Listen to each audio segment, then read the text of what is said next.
I just installed the cheap eBay spoiler. This was 50 bucks off eBay. Fake carbon fiber print. It's just cheap plastic and it's super flimsy and stuff. If you guys are doing this install, I just want to let y'all know that the holes, y'all probably know this already, but the holes are not pre-drilled. Like the pilot holes aren't drilled, so you have to drill your own holes. I literally just have 4 bolts holding it in. And I was originally gonna do, I was gonna take out the stock spoiler. I can't even talk right now. I was gonna take out the stock front lip and put this in place of it, but it, as you can see, it doesn't match up at all with the mounting points of the stock lip. So I ended up just throwing everything back on the stock lip, the stock, what am I saying? The splash guard, and I just threw this on top of it, and I ended up just taking one of the bolts that bolt the splash guard in and just bolting this thing up underneath it. It looks pretty good in my opinion. Not too bad. Definitely brings it out the front end a lot more. And the carbon looks good with the sterling gray. I really should have went with like a gloss black, but I mean, it was like 50 bucks on eBay. I'm not too worried about it. And next, I think I'm gonna work on the front lowering springs as well. But yeah, just a FYI, if anybody wants to do this front splitter, a cheap eBay front splitter for their Mustang S197. Probably eventually gonna go with another splitter in the future, but for now, this is it. So now we'll move on to the lowering springs in the front. I'm doing lowering springs on the Mustang. This is the part 2. So we got everything taken off. We just got the stock spring off. And we're gonna set in the performance lowering spring in the front. The OEM struts. I also got a bump stop replacement for this. So it's all, see, it's all chewed up. It's probably never been replaced before. That goes on there.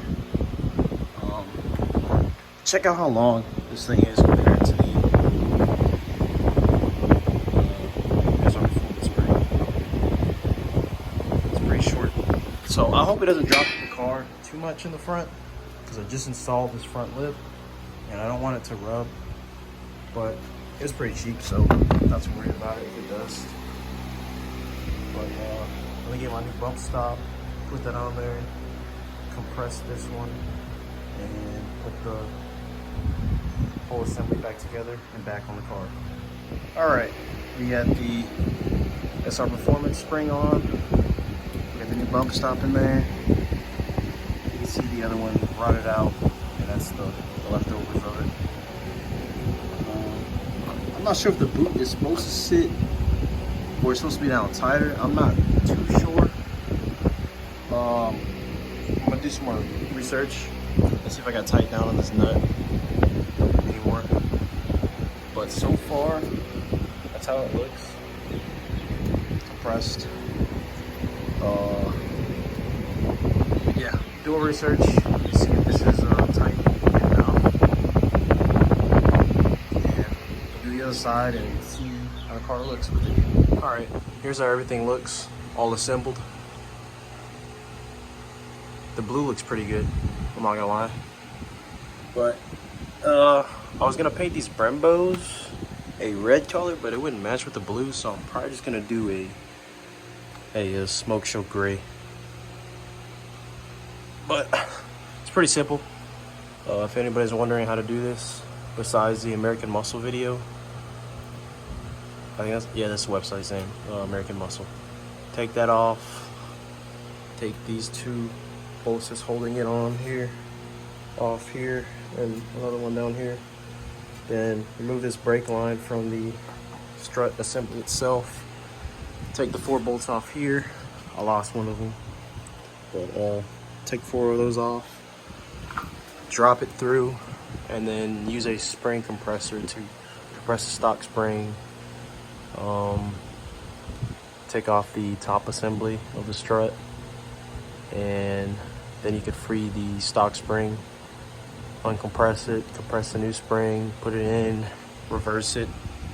I'm about to throw the wheel back on this side and get started on the other side.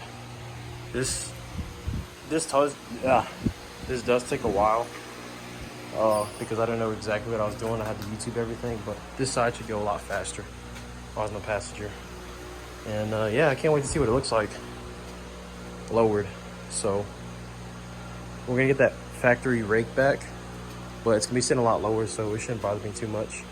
Also need to order some wheel spacers for the front wheels because the Brembos stick out a lot, and if I were to get a blowout or something with these tires and try to put the spare on, the spare would actually come in contact with this, so a spacer would help in the front.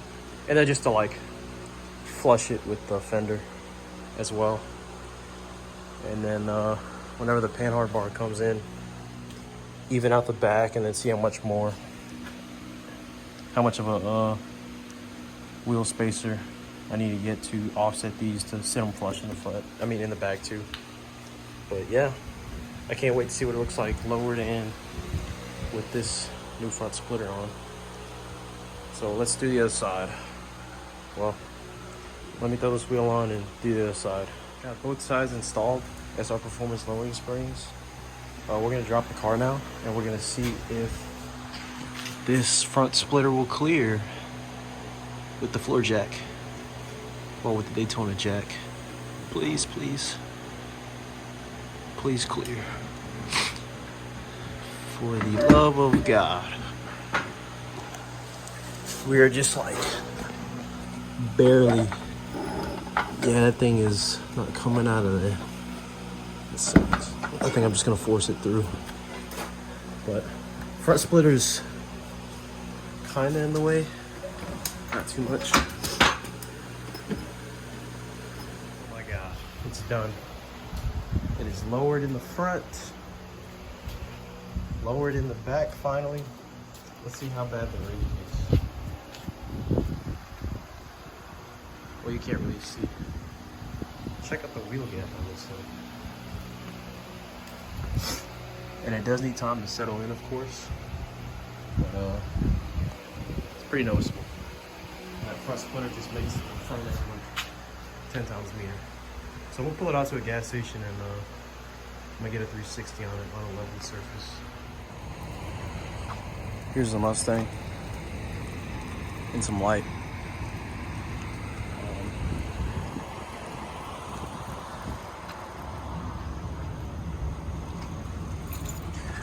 I think I didn't tighten down on one of these sway bar links that connect to the strut assembly, so it's kind of making a noise when I'm going over bumps and stuff. But front splitter looks good. I just wish I would have got it in black. And the lowering springs, the front doesn't look too bad.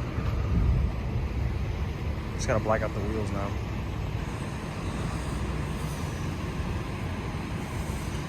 But we're gonna tighten down on that nut. I think this one is good. Yeah.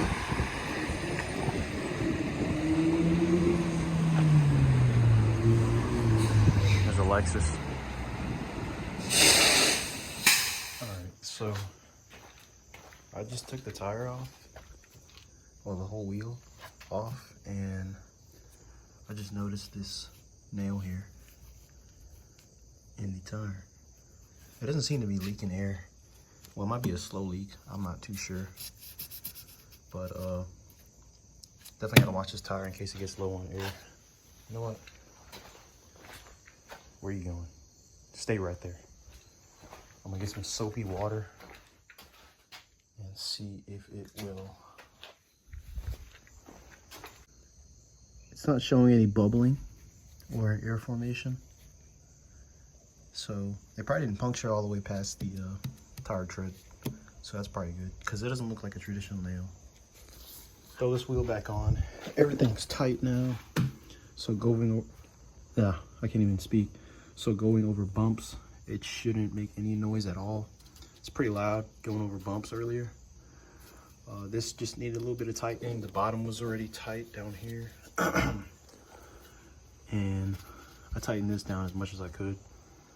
It's super weird though, because this spins and this spins, so you gotta get two counter rotational 18 millimeter and an 8 millimeter and just like crank down on it. Weird. But it's tight now. That's tight. Throw this wheel back on. And I'm so tired of taking this wheel off. Like, it's such a hassle.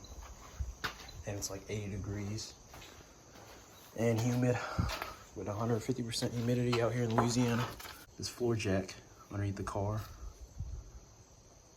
just barely. I just had to force it in there, even with the front splitter on. So that's good, I guess. And I came through the driveway without rubbing.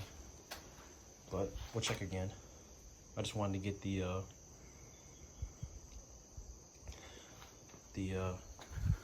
noise out from, I guess, loose parts.